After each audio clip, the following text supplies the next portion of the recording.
Hola, cordial saludo para todos. Este es el Ministerio Promesa de Vida en Cristo Jesús para las Naciones, transmitiendo desde la ciudad de Bogotá a todas partes donde está llegando esta señal por el favor de Dios.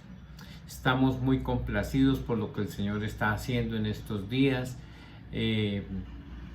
donde nos hemos podido exponer a su preciosa palabra y ver las manifestaciones de poder que hablan las Sagradas Escrituras y que son evidentes en el día de hoy.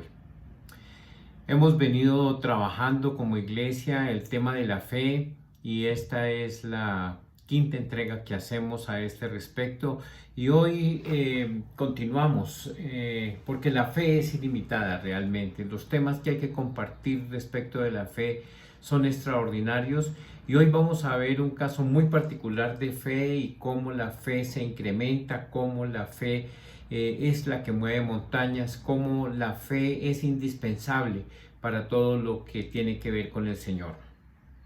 ¿Creer o no creer?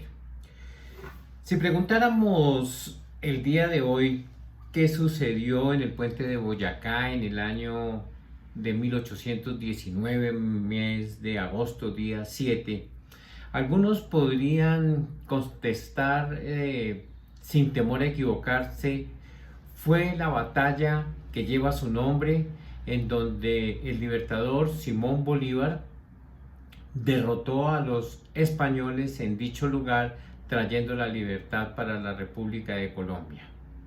Y es muy acertada la respuesta, por supuesto, pero este evento hoy tal vez es intrascendente para muchas personas. Para muchos jóvenes tal vez ni siquiera lo recuerden o lo sepan, porque la cátedra de historia ha sido retirada de los colegios y eso es una vergüenza, porque el que no conoce su historia, dice el viejo adagio, está llamado a repetirla. Y ciertamente pudiéramos pensar que es intrascendente saber que eso sucedió o que sucedió el 20 de julio en la ciudad de Bogotá, o en el año de 1821 en la ciudad de Cúcuta. Muchos datos históricos, pero realmente poco nos interesan a algunas personas y a otras pues ni siquiera lo saben, como lo estamos diciendo. Pero hay un hecho de marca mayor, hay un hecho extraordinariamente evidente que marcó la vida de toda la humanidad desde hace 2000 años, y fue la muerte y la resurrección del Señor Jesús, y eso sí no lo podemos pasar por alto, porque eso cambió la vida para toda la humanidad, como lo hemos venido diciendo. Este hecho histórico, por supuesto, porque nadie puede negar que ha sucedido, fue precisamente por allá en una cruz romana donde izaron el cuerpo del Señor Jesucristo, lo humillaron, lo perforaron, lo vilipendiaron, lo escupieron, hicieron cualquier cosa, pero era indispensable para su salvación y también para la mía. Este hecho no es un hecho intrascendente, es un hecho fundamental, era necesario, era indispensable, estaba profetizado, como lo vamos a ver, pero lo cierto y lo real es que marcó a toda la humanidad y dividió en dos las personas que son hijos y los que no son hijos de Dios. El libro de Primera de Corintios, en el capítulo 15, verso 14 y 19, nos habla de esto y dice así: y si Cristo no ha resucitado, vana es entonces nuestra predicación y vana también vuestra fe. Y si Cristo no ha resucitado, vuestra fe es falsa, todavía estáis en vuestros pecados. Si hemos esperado en Cristo para esta vida, solamente somos de todos los hombres los más dignos de lástima. Pues miren ustedes qué es lo que está diciendo el apóstol Pablo escribiéndole a la iglesia de los Corintios, diciendo que es cierto que la resurrección del Señor Jesús es una realidad. Algunas personas dicen que no, otros dicen que sí, pero tenemos evidencia escrita y testimonial de que esto es verídico. Ahora, si es verdad que Yahshua resucitó hace más de 2000 años, no tenemos otra cosa que hacer que postrarnos delante de Él, que reconocer su señorío, que adorarle, que agradecerle, porque un sacrificio tan inmenso como el que Él ha hecho no es poca cosa, es de una trayectoria maravillosa, es trascendental lo que ha sucedido. Y ciertamente al acostarse en esa cruz romana y entregar su vida porque Él lo hizo voluntariamente, no lo hace a Él ningún débil, sino el cumplidor de una profecía que se había dado para su redención y también para la mía. Pero antes déjenme reconstruir brevemente los sucesos que antecedieron a este magnicidio. Cristo fue crucificado y muerto, y en la tarde de ese nefasto día fue sepultado en una tumba donada por un señor llamado José de Arimatea, un rico de la época que se apiadó tal vez, o pudo haber sido incluso pariente, he visto, del Señor Jesucristo en algunos tratados. Pero lo cierto y lo real es que él se apiadó y dijo: es necesario llevar el cuerpo de Jesucristo, o Yahshua como yo acostumbro a llamarlo por su nombre, a una tumba para que descanse ya y reposen allí sus restos mortales. El domingo en la mañana, tal y como había sido profetizado, fueron algunas mujeres a la tumba para ungirlo y llevaron algunas especias aromáticas para dicho fin. En la usanza judía era importante hacer este ejercicio para preservar tal vez por algún tiempo ese cuerpo y no se descompusiera tan fácilmente. Pero la sorpresa fue grande cuando llegan estas mujeres allí a hacer este trabajo de misericordia. Resulta que la piedra que tapaba la tumba estaba corrida y la tumba estaba vacía. Por supuesto, ellas reaccionan muy confundidas y no saben qué es lo que ha sucedido.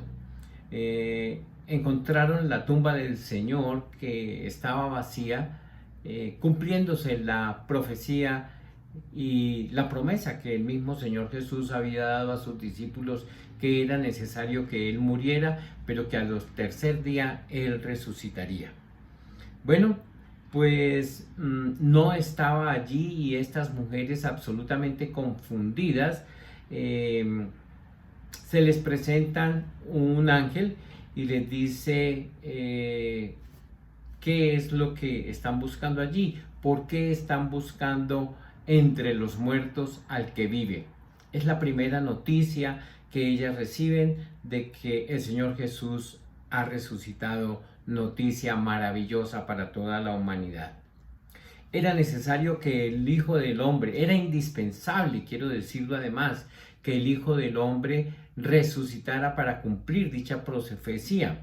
Él mismo lo dijo, como ya lo habíamos dicho. Entonces ellas salen muy rápidamente a buscar el grupo profético, el grupo apostólico que el Señor había conformado, para contarles la noticia tan extraordinaria que se acababan de enterar.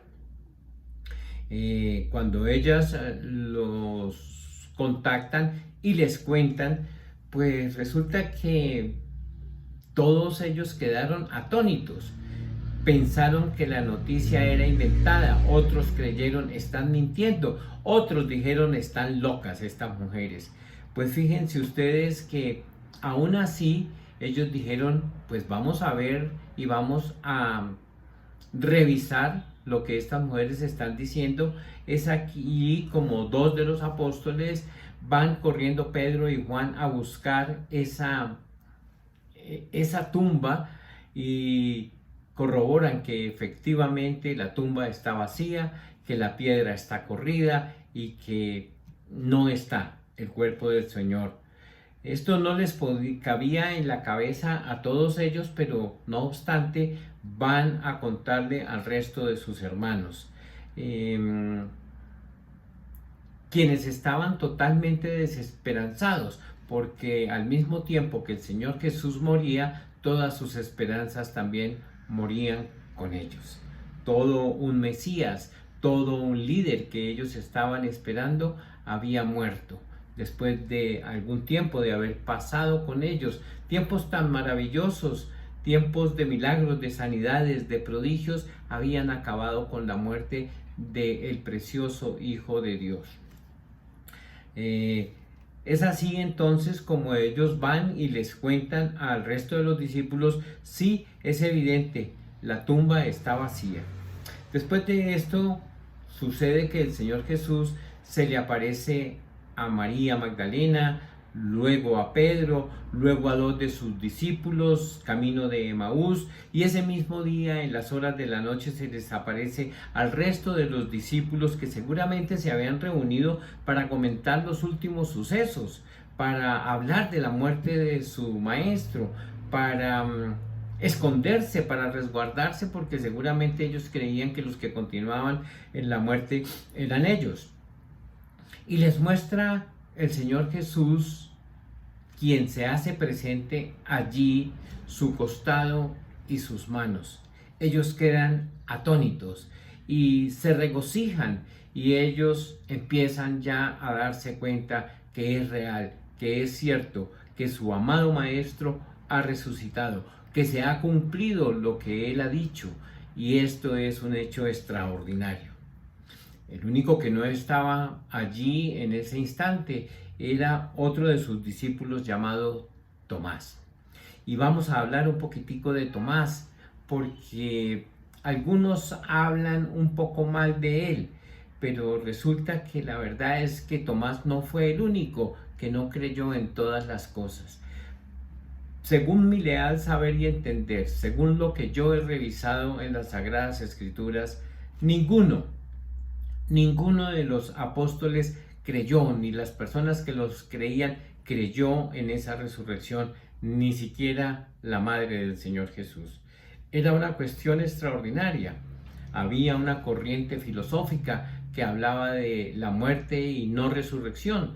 Sin embargo, ellos habían sido entrenados por el Señor Jesús, y Él les había dicho que había resurrección, y que no solamente había vida en esta, sino que después de la muerte había vida eterna. Así que cuando estos apóstoles amados van y le cuentan a Tomás de lo que está sucediendo, él lo primero que dice, y ustedes lo conocen, es: hasta que no meta mi dedo en los orificios de sus manos, o mi mano en su costado, no voy a creer. Bueno, pues a todos nos puede pasar eso. Realmente es una cuestión increíble. Fíjense que aquí lo que estamos viendo no es un rechazo filosófico de la creencia del Señor Jesús. Es una cuestión abrumadora. Habían matado al maestro, habían vilipendiado su cuerpo, habían hecho lo que quisieron los soldados romanos, se burlaron, lo coronaron como supuesto rey, pero lo crucificaron. Y para ellos todo esto fue una cuestión sorprendente y dolorosísima, como lo es hoy para nosotros también, que el precioso Hijo de Dios haya sido crucificado de la forma tan infame como lo fue. Pues eso nos causa mucho dolor. Bueno, pues Tomás es un escéptico, y Tomás no fue el único que dudó. Fíjense ustedes que ninguno de los apóstoles, según el relato que acabo de hacer, ninguno de ellos creyó, ni le creyeron a las mujeres, sino que salieron corriendo a verificar si lo que ellas estaban diciendo era una realidad, como efectivamente lo era.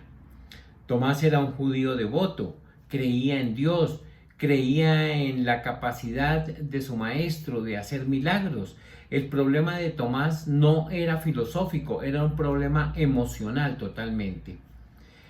No era un incrédulo filosófico. Él creía en los milagros, pues había visto a su maestro caminar sobre el agua, volver vista a los ciegos, hacer caminar a los paralíticos, incluso hasta resucitar muertos, hasta que lo crucificaron. No se explicaba él por qué habían matado a su maestro si había hecho tantas manifestaciones. Recordemos que hubo expresiones registradas en las Sagradas Escrituras de que si eres el Hijo de Dios, pues bájate, o médico, cúrate. ¿Cómo es todo esto? Pues sí, la ignominia estaba allí a pedir de boca. A los que dudan hay que tratarlos con misericordia, dice el apóstol Judas. Podemos tener falsas expectativas respecto del matrimonio, a la crianza de los hijos, a la iglesia, cuando nos damos cuenta que el matrimonio no es como nos lo pintaron, que la crianza de los hijos no es tan fácil como lo hemos pensado, y lo más interesante de todo, que la iglesia no es el lugar tan maravilloso que nos han descrito, en donde no hay chisme, en donde no hay nada que endilgarle. Pues realmente iglesias perfectas no lo hay. Y si las hubieran, cuando tú o yo llegamos, pues las dañamos por nuestra propia imperfección. Tomás estaba entonces totalmente decepcionado. No quería que le pasara una decepción tan cercana a la que había visto, volviendo a creer que el Señor Jesús ya había resucitado. Y le dice a sus hermanos: si yo no puedo meter mi dedo en la llaga en las manos, o mi mano en su costado, yo no voy a creer lo que ustedes están diciendo. Él quería constatar personalmente que el relato que estaba escuchando de sus hermanos no era un truco o una ilusión colectiva. Lo que él no sabía es que el Señor Jesús lo había oído, aunque no estaba presente. Y lo que es más tenaz, le había tomado en serio el desafío que él había lanzado.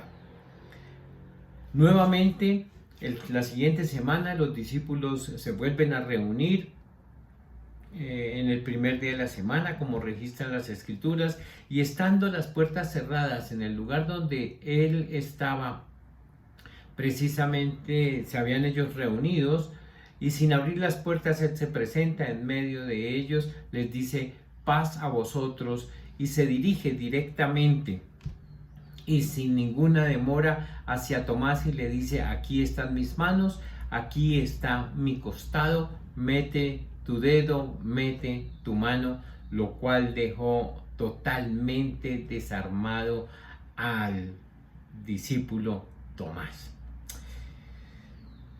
Esto es extraordinario lo que está sucediendo aquí. Nosotros podríamos pensar muchas cosas al respecto, pudiéramos hacerle tantas preguntas al pasaje, pero esto es una cuestión maravillosa lo que está sucediendo aquí.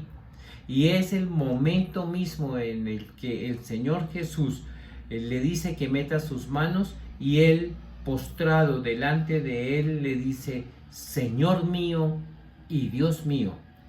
Nótese que no dice ahí: Señor, es cierto que resucitaste, es cierto lo que mis hermanos están diciendo. Reconoce en este mismo instante quién es el hombre que le está mostrando sus manos y su costado. El precioso Hijo de Dios, quien había cumplido su promesa de morir y de resucitar. Esta es la manifestación de fe más extraordinaria que yo encuentro en las Sagradas Escrituras. Lo reconoció al Señor Jesús como su Señor y como su Dios. Le dice: Señor mío y Dios mío. Esta manifestación de fe es sorprendente. No encontramos en otras personas una manifestación tan extraordinaria como esta que estamos viendo aquí. Y lo más interesante de todo es que lo llama Señor, tal y como las Sagradas Escrituras registran en el Antiguo Testamento, que se le llama al Padre, Señor. Bueno, pues aquí vemos todo un acontecimiento. Tomás se encontraba en ese estado de querer creer, pero no poder hacerlo, meditando en todo lo que había él aprendido, a los pies del Señor Jesucristo, pensando y meditando en toda la palabra que tal vez ya tenía en su mente, y dándose cuenta que fuera de su voluntad y de su verdad no había otro que estaba allí. El precioso Hijo de Dios se le había revelado a él de una forma exclusiva, de una forma personal, de una forma directa, y él mismo lo reconoció como su Dios y como su Señor. Y esta es la connotación más interesante que vemos de fe. También pensemos que él podía estar pensando en muchas cosas, como por ejemplo la palabra que encontramos en Juan 14:9, donde dice: Jesús le dijo, ¿tanto tiempo he estado con vosotros y todavía no me conoces? Felipe, el que me ha visto a mí, ha visto al Padre. ¿Cómo dices tú, muéstranos al Padre? O estaba pensando tal vez en Juan 10:30, yo y el Padre somos uno. O en Juan 8:58, donde dice: Jesús les dijo, en verdad os digo, antes que Abraham naciera, soy yo. Este Yeshua de Nazaret era verdaderamente el precioso Hijo de Dios. El reconocimiento que hizo Tomás entonces fue un reconocimiento personal de su Señor, su Salvador, su Dios, su Redentor. No basta con reconocer entonces que el Señor es Dios, pues dice la Biblia que hasta los demonios creen y tiemblan. Es indispensable que Dios se revele a tu vida como tu Dios, como tu Señor, y no como el Dios de tu papá, el Dios de tu mamá, el Dios de tu pastor, como tu Dios y como tu Señor. Y ese es el momento en que tú puedes darle la honra, la gloria, la alabanza y toda tu devoción a tu Señor. Pero nuestro relato continúa. Yo no he visto sus manos perforadas, realmente no he visto eso, o el costado herido del Señor Jesús, pero sin embargo creo en su vida, creo en su evangelio, creo en sus promesas, y para mí estas son una realidad. La preciosa palabra de Dios es el instrumento que Dios ha utilizado para que usted y yo hoy creamos. Y hay dos formas que registran. Uno, los testigos presenciales que nos relatan todo esto, y la palabra escrita y hoy revelada a todos y cada uno de nosotros por la intervención preciosa del Santo Espíritu de Dios. Jesús le dijo a Tomás: porque me has visto, ¿has creído? Dichosos, o mejor, bienaventurados todos los que no me han visto, pero han creído. 40 días después, el Señor Jesús sube a los cielos en presencia de todos sus discípulos y no ha regresado hasta ahora. Sin embargo, usted y yo hoy, año 2024, estamos creyendo en que todo esto que contiene la Biblia y que los testigos presenciales nos relatan es una realidad, es verdad. Así que hoy todos y cada uno de nosotros tenemos una oportunidad de reconocer a Jesucristo como Señor único y suficiente Salvador de nuestras vidas. Y nuestra obligación, la mía y la suya, es darle a conocer a un mundo que se está perdiendo que Jesucristo es el Señor, para gloria de Dios Padre. La nuestra es una fe con otro tipo de evidencias hoy. Hoy nosotros experimentamos, yo he experimentado personalmente al Señor Jesucristo. Lo veo en la belleza de las flores, lo veo en la inocencia de un niño, lo veo en la magnífica creación, lo veo en las estrellas, lo veo porque nadie más pudo hacer una cosa tan extraordinaria como la creación, sino el mismo Dios. Esta es una evidencia infalible. Nuestra fe entonces descansa en evidencias irrefutables. 1 Corintios 15 dice: porque yo os entregué en primer lugar lo mismo que recibí, que Cristo murió por nuestros pecados conforme a las Escrituras, que fue sepultado y que resucitó al tercer día conforme a las Escrituras, que se apareció a Cefas y después a los 12, luego se apareció a más de 500 hermanos a la vez, la mayoría de los cuales viven aún, pero algunos ya duermen. Después se apareció a Jacobo, luego a todos los apóstoles, y al último de todos, como a un nacido fuera de tiempo, se me apareció también a mí, dice el apóstol Pablo.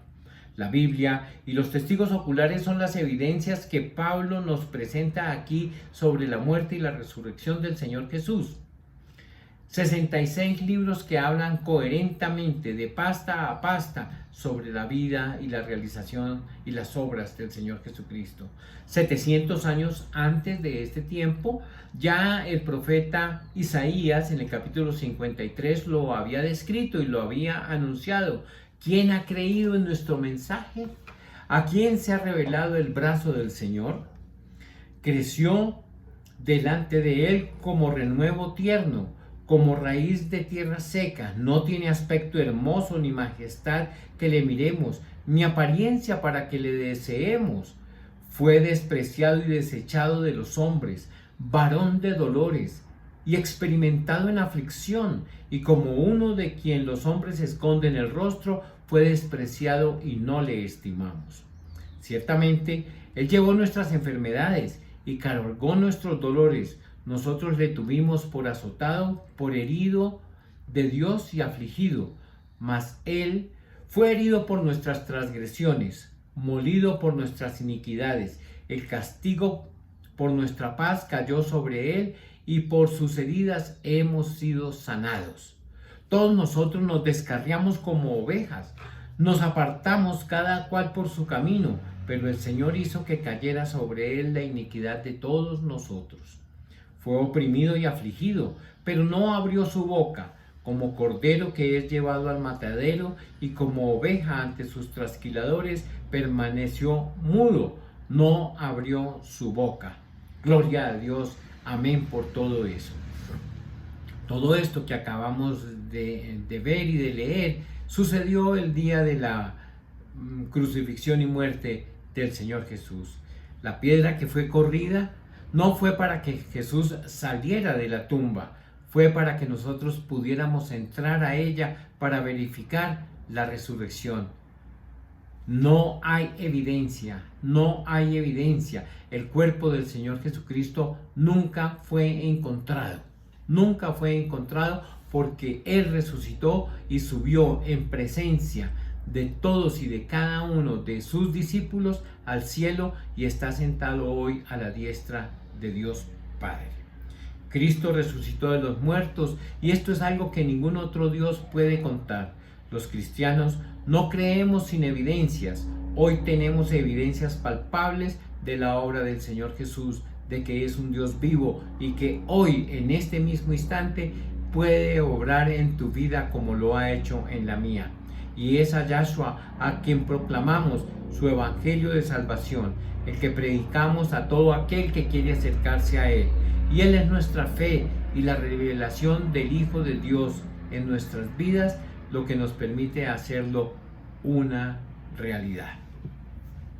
Así que nuestra fe debe ser una fe sencilla, nuestra fe debe ser elemental, así como el niño cree, una fe natural que se va incrementando, y en la medida que nos exponemos a la preciosa palabra del Señor, vamos creyendo día a día y vamos contándole a un mundo que se está perdiendo que Jesucristo es el Señor, para gloria de Dios Padre.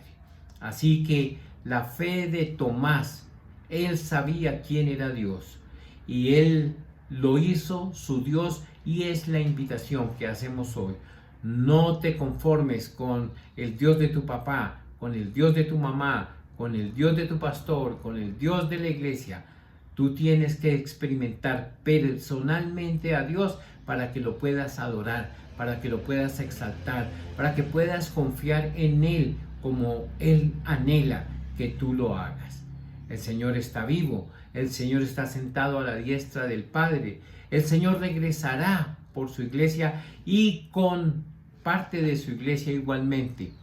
Nosotros estamos convencidos de que Jesucristo es el Señor de nuestras vidas, y para nosotros no hay una evidencia diferente a lo que estamos diciendo. Cierra tus ojos ahí donde estás y permite que en este mismo instante la poderosa palabra del Señor que ha sido expuesta en esta mañana llegue a lo más profundo de tu ser y puedas encontrarte con el autor y consumador de la fe, Yahshua. Yahshua es su nombre, Jesús de Nazaret es su nombre. Padre, yo quiero darte gracias por tu palabra en esta mañana. Yo quiero darte las gracias, Señor, porque en el libro de la Biblia, en las Escrituras Sagradas, encontramos a gente tan imperfecta como vemos a Tomás, como vemos a una persona común y corriente como nosotros con la que nos podemos identificar, cuando quisiéramos también tener todas las evidencias de las cuales estamos hablando. Cuando nosotros nos damos cuenta que nuestra fe está flaqueando, necesitamos una manifestación tan extraordinaria, o podemos creer simplemente por el testimonio que hay en la Biblia y por lo que el Señor está haciendo hoy igualmente. Padre, yo coloco a cada una de las personas que se ha expuesto hoy a esta preciosa palabra del Señor y te pido, incrementa su fe, dale una fe sencilla que pueda creer. La fe, dice la palabra del Señor, que es indispensable para que podamos ver a Dios, porque sin fe no podemos hacerlo. Oro en esta mañana para que el Espíritu de Dios te toque de tal manera y la persona de Jesús de Nazaret pueda ser revelada en tu vida con poder, para que tu vida sea transformada, para que tu vida sea tocada de una forma diferente, para que tú puedas experimentar en carne propia lo que es tener comunión con un Dios vivo como es el nuestro. Jesús de Nazaret, te amamos, te alabamos, te bendecimos, te exaltamos, glorificamos tu nombre que es sobre todo nombre. Esperamos tu regreso. Creemos en tu preciosa palabra, la cual nos anima e incrementa nuestra fe por el testimonio que quienes fueron testigos presenciales de tu vida y tu caminar aquí en la tierra nos han contado. Para nosotros eso es suficiente. No necesitamos meter nuestros dedos en los huecos de tus manos, ni nuestra mano en tu costado. Solamente te pedimos en el nombre de Cristo Jesús, incrementa nuestra fe, para tu honra, para tu gloria, Señor. Amada Iglesia, gracias por la sintonía. Gracias por estar pendientes de lo que Dios está haciendo hoy. Gracias por compartir con nosotros este mensaje, por hacerlo llegar a tantas personas. Dale un me gusta si esta enseñanza te ha gustado, porque el canal de YouTube hace que se reproduzca en más partes por considerarlo importante cada vez que tú le das un me gusta a estas enseñanzas. No tienen ningún costo, tienes acceso directo a ello. Lo que por gracia el Señor nos ha entregado, por gracia nosotros lo estamos entregando. Así que los bendecimos en este día del reposo. Pedimos al Señor que se esté revelando a la vida de cada uno de nosotros. Y cuando quieras, cuando estés reproduciendo esto, la unción que está saliendo en este mismo instante te toque, porque es lo que le hemos pedido al Señor al utilizar estos medios cibernéticos de comunicación. Bendiciones para todos, feliz día y feliz semana. Paz. Amén y amén.